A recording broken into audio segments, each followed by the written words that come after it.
Hey everyone, welcome to AMC Movie Talk for movie fans. I'm your host, Ashley Mova, and this is the daily show where we give you all the latest news from the world of movies, plus a little bit of insight into what it all means. Leading off the show today is AMC Movie News Editor-in-Chief, John Campea. Greetings and salutations, everybody. Welcome to the best damn movie-related show on the planet Earth, coming to you live from right here in Hollywood at the Stream.TV studios. Just mere hours before the release of my topless sex pictures from my cell phone that got hacked this weekend. Get online. You've been warned. Whoa, also your AMC Movie News Senior Editor, Amy Rose Eisenbach. I don't even know what to say about that, but I would love to thank our subscribers because we've officially hit 200,000, and we are so appreciative and so thankful. I remember when John shot the note around this weekend, and yeah, it's just crazy to think how far we've come, and we could literally not have done it without your support, so thank you! I was literally sitting in an airport and getting on the internet while I was waiting for my flight. It's like, oh look, we've hit 200,000. And I just fired a note off to everybody. Woo! Also here, writer-director John Schnepp. Yeah, 200,000. Yay, everybody. Thanks for coming out this weekend to Cinefamily on Sunday. Sold out show. Really appreciate everybody coming out. And also here, Fandango fangirl, Tiffany Smith. Yeah, I love how excited you said that. I mean, right? I just want you to introduce me all the time. Hey, everybody, I'm glad to be here. Good to have you here. Post-holiday weekend, what? Alrighty, Anthony Mercier writes, hey sons and daughters of AMC, I have been watching your show for roughly 3 months now, so recently I watched Thor the Dark World, which made me realize 3 out of 6 Infinity Stones, Tesseract and Avengers, Ether and Thor the Dark World, the Orb and GOTG have appeared, and I was wondering, in which movies will the remaining 3 appear in the MCU? Any guesses? Well, I should point out, I forgot to mention at the beginning that, you know, no movie news comes out over the holiday weekend, so we're going to do an all mailbag thing. It's a good question. 3 of the Infinity Gems, they already said in Guardians of the Galaxy there are, I believe they said there's 6, right? Mm-hmm. Yep. So they are going with that route with 6. I find they've already found 2 on Earth. Like the Aether and the Tesseract were both found on Earth. I don't think we're going to find any more on Earth. So I think right there you can probably scratch off Captain America 3, that they're going to find one then. I doubt we'll find one in the Doctor Strange and stuff like that. Doctor Strange you'll have one because he goes through dimensions. So yeah, it depends if they put it in another dimension. I think the most likely scenario is something happens in Avengers 2, even though the Avengers 2 has to happen on Earth. Right. I believe one of the stones will be part of there. You know, another one's got to be Thor 3, and probably another Guardians of the Galaxy. So in Guardians of the Galaxy 2, because that's in outer space. So my guess would be those 3. But who knows? Maybe Ant-Man actually has 3 in his collection. Maybe Paul Rudd is sitting on 3 Infinity Stones. I actually think we've seen 4. Really? What's the yeah, 4th one? I think that the stone in Loki's Chitauri staff Oh, you know what? is the Mind Stone. Huh. So I think we've seen 4. Damn. And I'm going to say the next 2. Yeah. Drop the mic and walk out. I think we've seen 4, and I think we're going to get, my guesses are, in Avengers, we're going to get a stone when Vision appears. We're going to get a stone there. And then we're going to get another stone from Adam Warlock in Guardians of the Galaxy 2. That would make sense. And then everything's going to go down in Avengers 3. Right on. That's my prediction. Avengers and Guardians kind of feel like the safer bets, and the third one's kind of going to be the toss-up. Doctor Strange would be really interesting, especially since we have no knowledge about that film yet. Who is going to be the Doctor?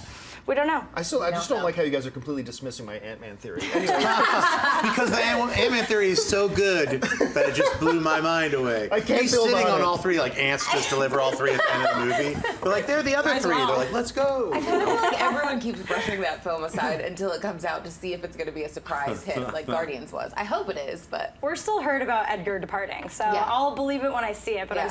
I'm still a little bruised. But you know what? I'm not going to be surprised at all. I know we're getting off topic here a little bit. I'm not going to be surprised at all if we walk into Ant-Man and it ends up being the best Marvel film yet. It seems like it could be a lot of fun. Yeah, it might be a lot of, but I wanted to bring this up because you mentioned that I like the theory that in Loki's staff was another one. Although then it becomes, why was then he handing it over to Loki? Like, why did he let that out of his sight? because some people don't know what they actually possess. And Okay, if you that's look at true. it as the Mind Stone, one, that scene where all the Avengers start fighting with each other, that the stone starts like not oozing, but like whatever, making that sound Pulsating. effect, pulsating. Right.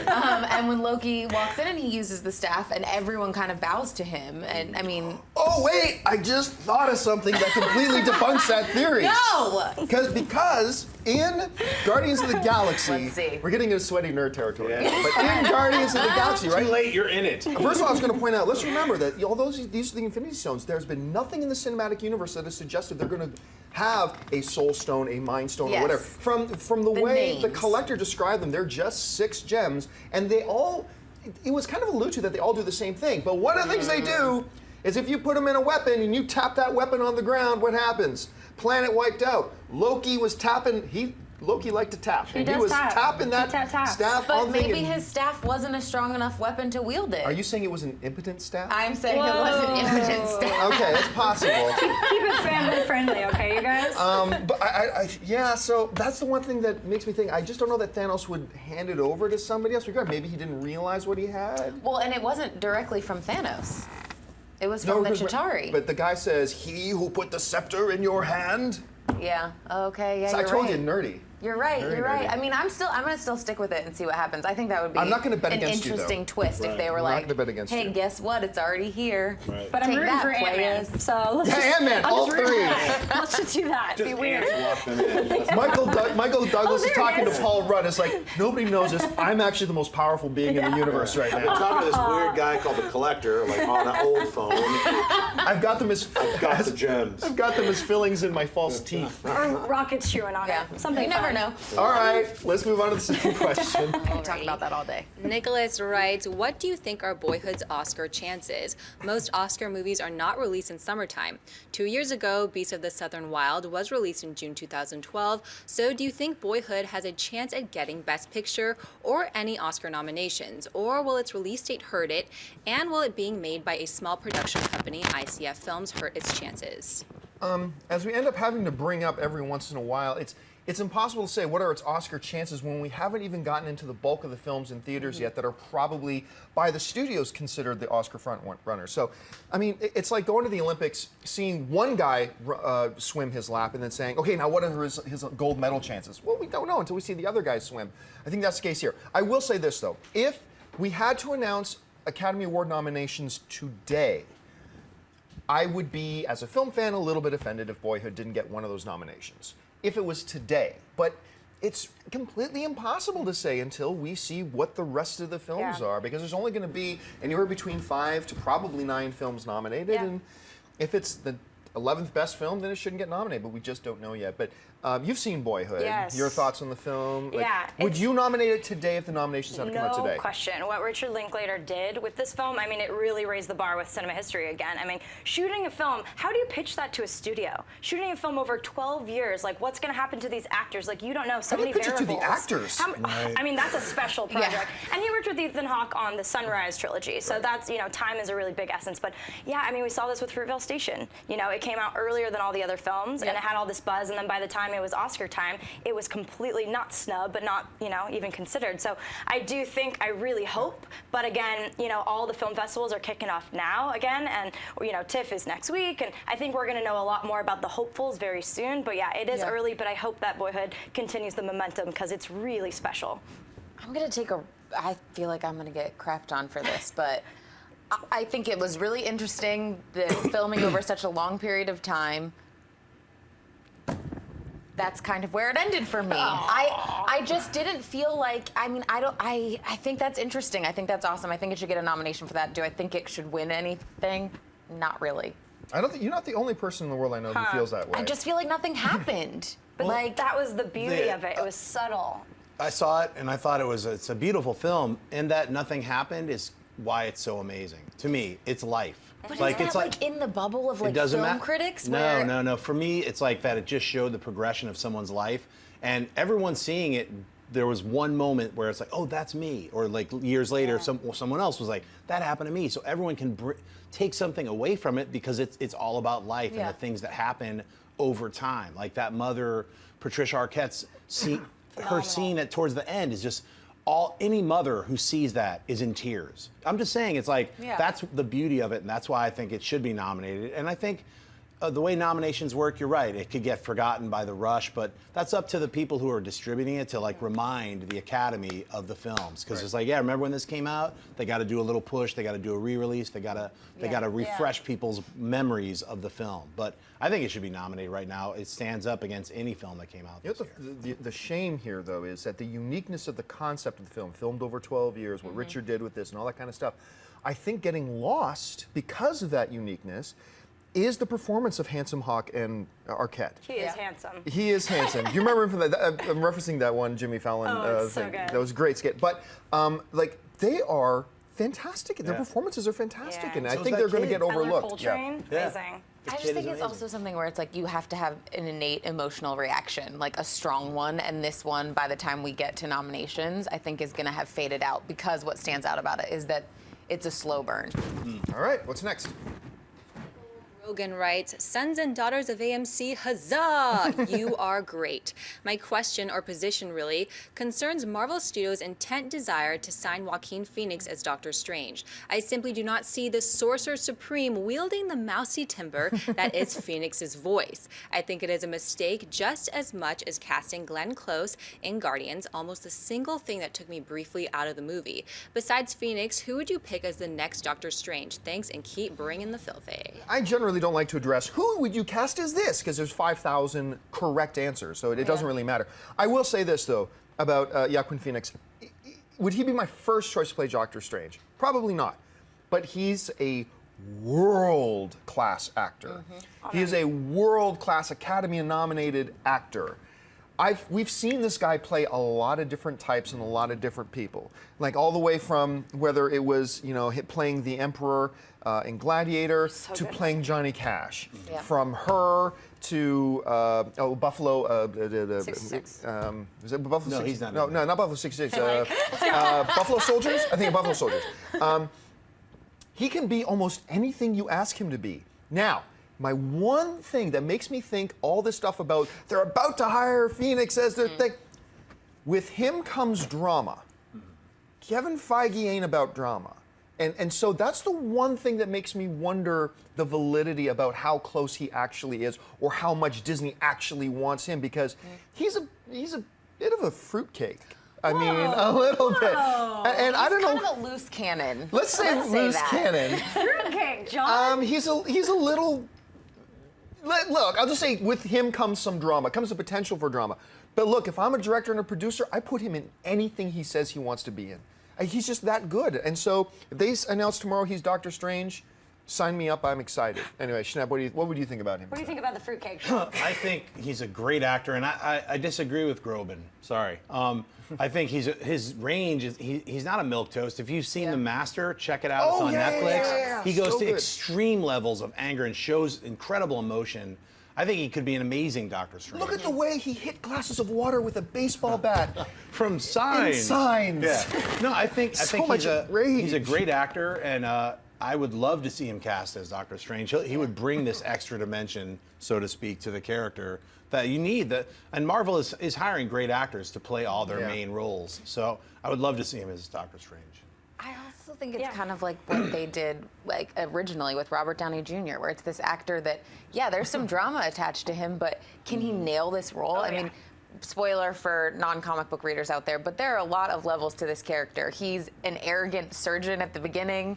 He becomes this guy who has to sacrifice so much and has to do something crazy to become the Sorcerer Supreme. And I think as an actor, Joaquin is someone who can really get to all of those levels.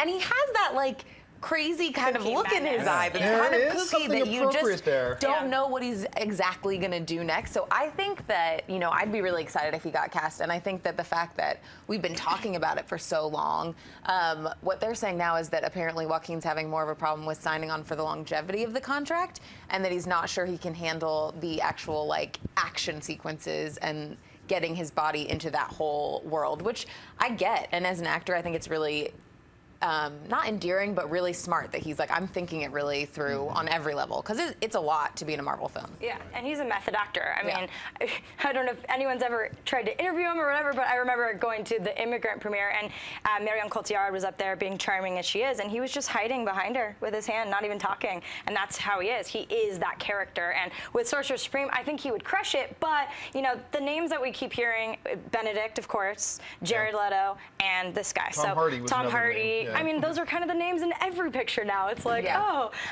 of those, I think Jared Leto would be amazing because he's more unconventional to me.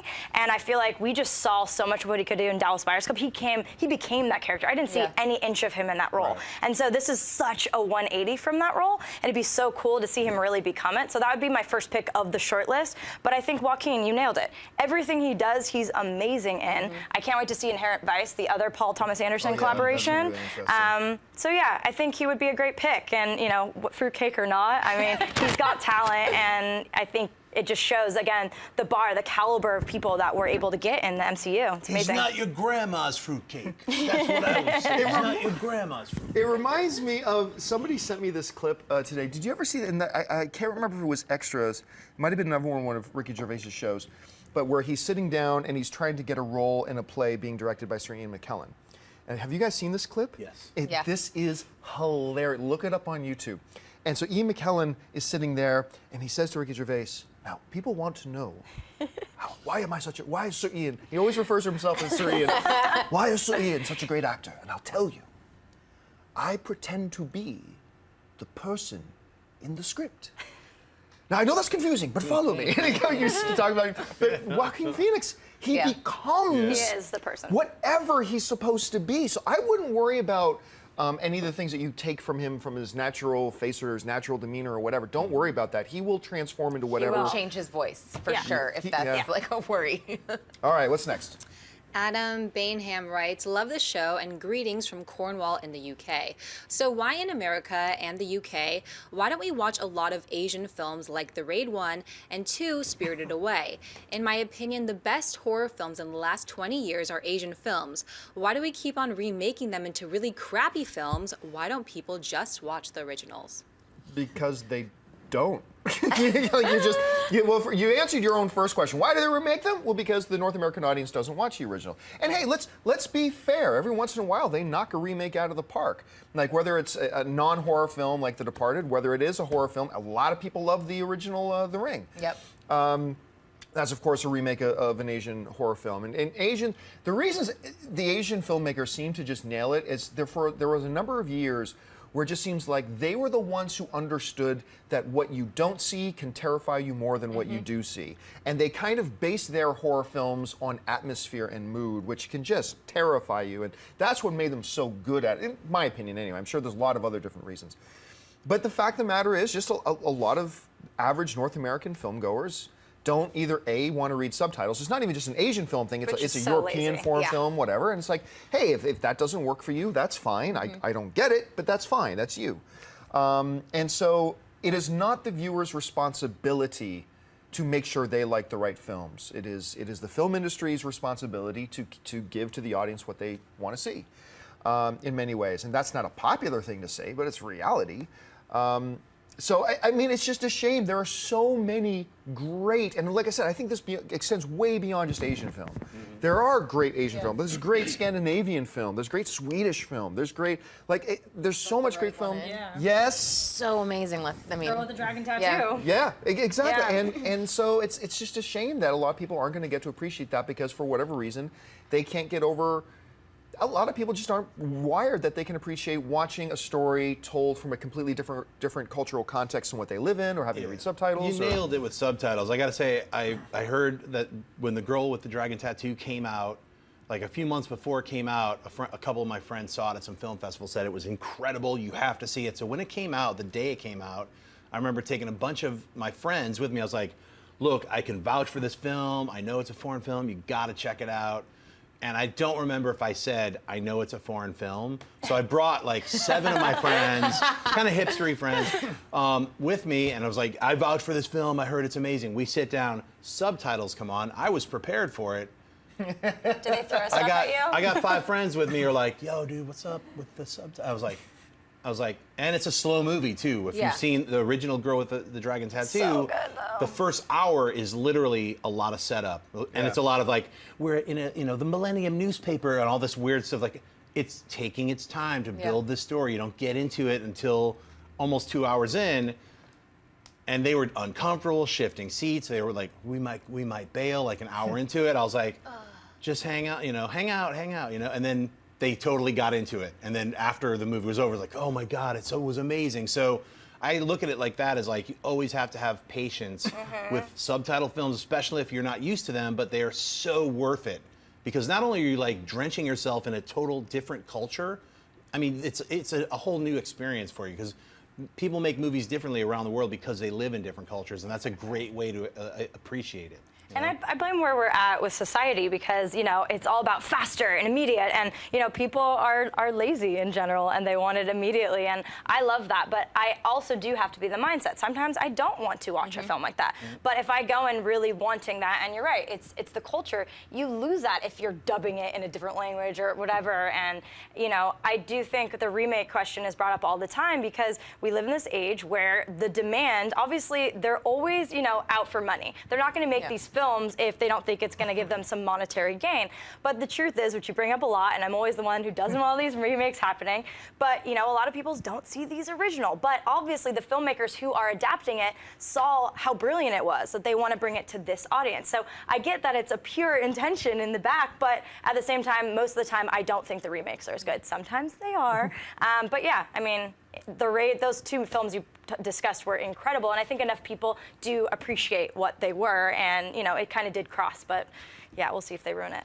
I think it is one, you have to be in the right mindset to go into a movie that's subtitled. So for your friends that weren't coming in being like, I mean, this sounds lame, but I'm like, I go in, if I'm wearing my contacts or my glasses and I don't know I'm seeing a subtitled film, it makes a big difference for me. But I also think it's the big film companies and marketing that they put behind them. The Raid and The Raid 2, they're some of my favorite movies. Amazing. I absolutely love them. I went with a bunch of people, but we all knew about the film on our own, like just watching Ong Bak film, like the Ong Bak and all those kind of films.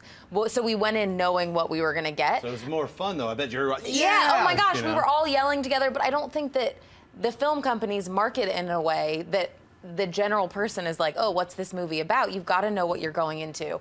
And so that's why I think, too, when you do a remake, they get actors that people know. I mean, how many actors do people know from The Raid, in America? And I think that's a big thing where it's like we talk about even, the comic book movies where it's like, put someone in it that people don't know, or like Star Wars, and how in an uproar everyone gets because they're like, I don't know who that person is. Like, so I think that's a big thing that really hurts subtitled films as well. It's funny, too, because I remember a number of years ago, there was this phenomenon where they were starting to play some more foreign film in North American theaters, but people would leave and ask for their money back. And what started happening is a lot of theaters that would play those films would have like these big notices saying, this film, this 7 p.m. showing, this is a subtitled film. They have to let people know. I remember I had a friend in Canada once who didn't make it all the way through Hunt for Red October, gave up on it after about 15 minutes. Yeah, because when all the stuff on the sub is all subtitled. Like, he didn't make it to the part where they transition it into English. And I'm like, you idiot. Okay, anyway. What's next? Amazing. Satyajit Nal writes, saw Blue is the warmest color, and I loved it. I consider it one of the best movies of all time, and I was shocked that it didn't receive any Oscar nominations. I think this is because of the explicit content of the movie. I just don't know why the Oscars don't give nominations to the movies with explicit content like Killer Joe, Shame, Blue is the Warmest Color, etc. It won the Palme d'Or in the Cannes Film Festival 2013 for both actresses Adele Exarchopoulos and Lea Seydoux, who were also awarded with the Palme d'Or for their performance, and the jury for that year was Steven Spielberg, Christoph Waltz, Nicole Kidman, and Jolie, etc. I actually think one of those two was the director and not the actress. I could be wrong about that. Here's the thing. Blue is the Warmest Color is a really good movie. It's a really good movie. Would I personally put it amongst the rank of the best films of all time? No, I wouldn't. But it's really, really good. And you say, well, it won the Cannes. Yeah, but at Cannes, it's only going up against so many films. I mean, it's like, still pretty impressive. It's still impressive. Don't get me wrong. If I made a film that won an award at Cannes, I'm tattooing that across my chest. But I mean, but keep this in mind too. It's not just that it didn't win any Oscars. Nobody else gave it any awards. The Broadcast Film Critics Society didn't award it. I think they might have given one of the actresses Best Young Actress Award, which is a throwaway one. I think maybe got nominated for one award in the Golden Globes. But when you run down the list of all the different critic categories and stuff like that, nobody was giving awards to the film. But I think this highlights something. I think what our tendency to do is, when we don't get something, and I include myself in this, when we don't get something that we want or think is right, we start looking for an excuse or a reason why that happened. And I find that happens a lot with film fans. What? Dark Knight didn't get an Academy Award nomination for Best Picture? That's because, and then here comes, we make up reasons. The Academy doesn't like genre films. Lord of the Rings won 11 Oscars. What are you talking about? This guy didn't get Academy Award nomination? That's because the Academy is filled with nothing but old white men. There's 7,000 voting members of the Academy. Do you know any of them? I'm willing to bet you don't. This one didn't get nominated because of the sexual content. Nobody nominated it. Nobody gave it any awards. I just think we're very, and I do this too, I'm as guilty of this as anybody. I think what our natural reaction is to jump up and try to point at a scapegoat reason, say, this didn't happen because of this, instead of just saying, okay, well, I appreciate it to this level, and other people didn't, and it didn't get an award. Okay, doesn't change how much I loved it or whatever. It is a very good film, though. It's very explicit. It is probably to me one of the more explicit like theatrical films I've ever seen. But I don't think that hurt it at all. That's me personally. Anyway, did you see Blues the Warmest Color? I did not see it, but I did have to watch some of Nymphomaniac with Schmoes last week. And I will say, I think that there's something to be said, you know, when you're putting up a film and you want it to get nominated for an Oscar per se, there are certain things that you know are gonna kind of lean it in the opposite direction of getting a nomination. And I think overly explicit scenes, I will say I think sometimes genre films where it's sci-fi or fantasy, it's a little bit harder to get them in the running, you know, where it's the ones that like I said before, are just emotionally driven or make you cry. You know, those are the ones that people are looking at initially. So for this one, for me, I think that it's, you know, I've heard that the story is incredible and I do really want to see it. So that'll be on my list for this weekend because it's on Netflix now, right? Yeah. But I think there is that fine line of, you know what's happening, how much of it do you really need to see in a film? And having that boundary where everyone feels more okay going to watch it, because that scene or those scenes are going to alienate a lot of people from going to see it in the first place, which I think hurts its Oscar nomination opportunities. It will also get people that weren't going to see it attracted to it.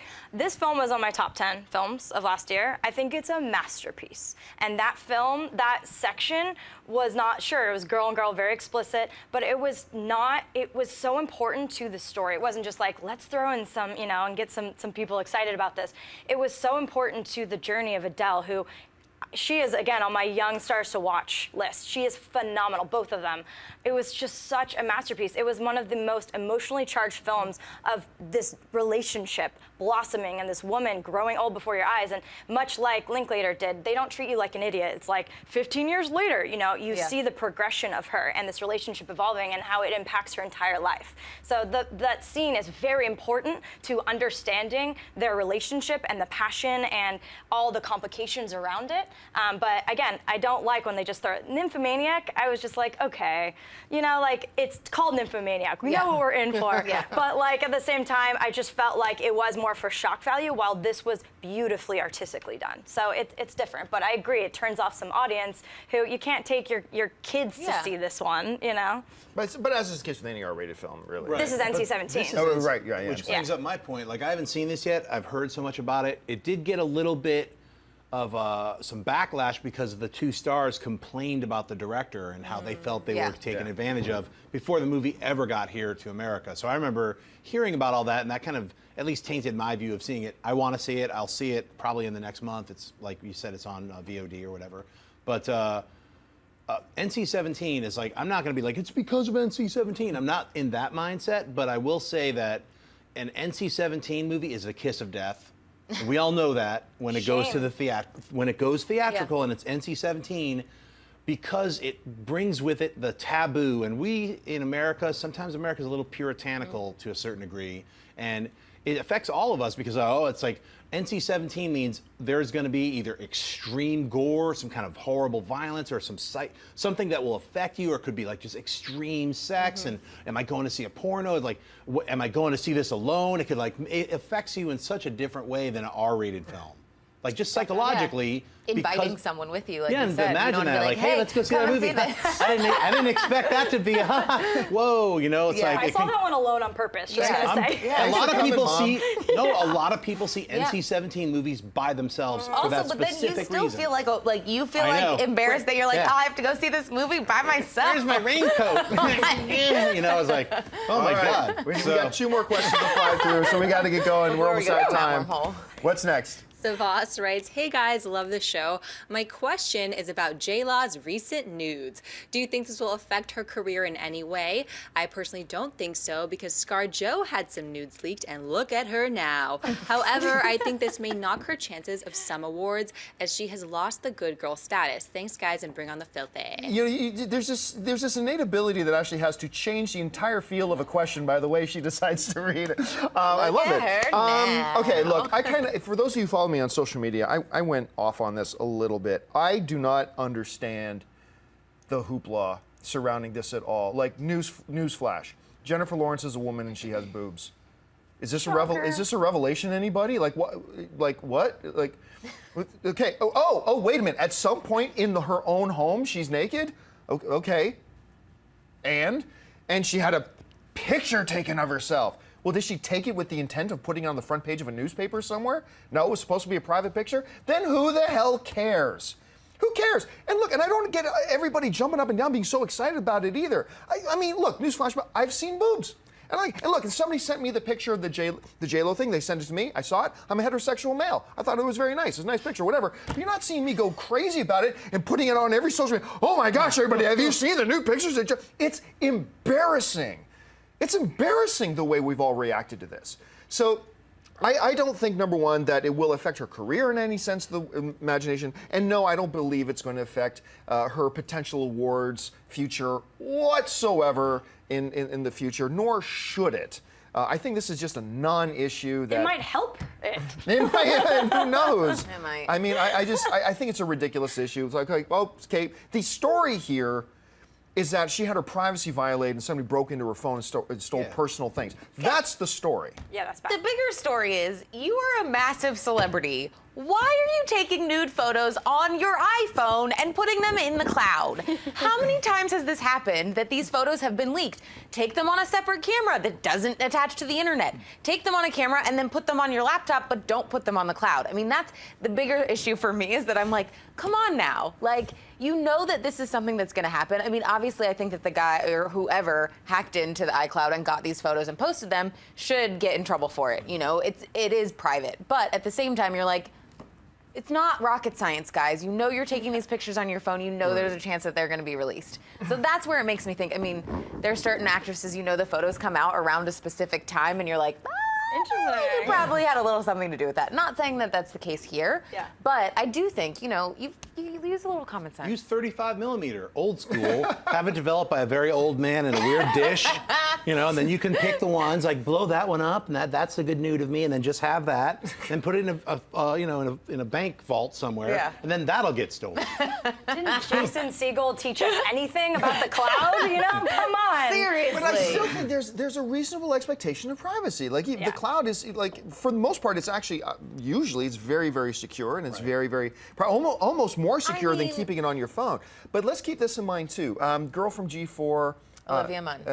Olivia Munn. Remember a short while ago, she took some very, very raunchy pictures of herself with, writing some very, very raunchy stuff because she was dating Chris Pine at the time, and she sent those, and those got intercepted and read online, stuff like that.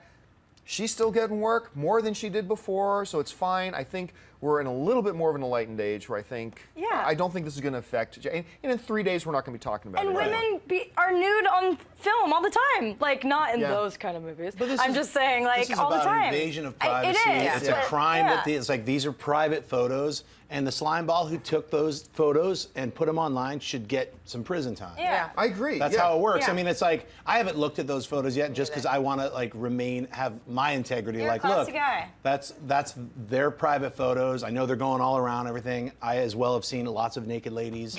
I don't need to just see. Plus, you can just. I like imagination, folks. Look at that amazing picture. She's beautiful. And that should be the issue, though. That should be the issue, not the fact that, oh no, is this going to affect your career? Like privacy, that's a problem. There's celebrities who should have a private life too. And we just finished talking about Blue is the Warmest Color, where two of the actresses got completely naked, not for private pictures, for something that's supposed to be publicly displayed, doing simulated sex stuff and all that kind of stuff. Does that hurt them? No, of course not. And but that's in a totally different setting. I mean, this definitely gives a different connotation to those photos, because in that scene they're like, okay, we're acting out a story here. These photos are like, I took a nude photo to send to someone, or just to have of myself while I'm young and look super hot. But I don't think there's anything wrong with that. I don't either, but I do think there is something to be said where if you are going to become an actor, there are certain boundaries that you no longer have. And is that fair? No, but it's the truth. And so it's like, maybe don't take them on your iPhone. Yeah, just be ready to be naked in front of everybody. Just be naked.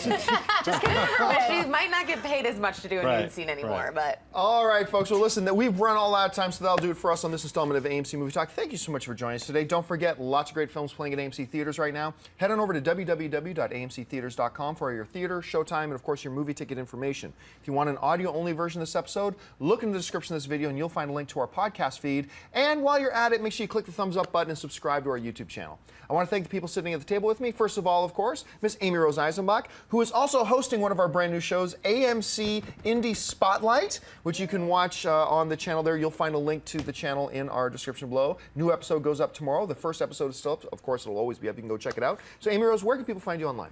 At Amy Rosie on Twitter and Instagram. And thank you so much for the love and support. We're so excited about this show and can't wait to give you more goodness. The one, the only Mr. John Schnepp, who doesn't have anything new to talk about. So, Schnepp, where can people find you online? You can find me at Twitter, Instagram, John Schnepp. I need to drink some water. At TDOSLWH. This is my last week, so support SupermanLives.com and help me finish this documentary.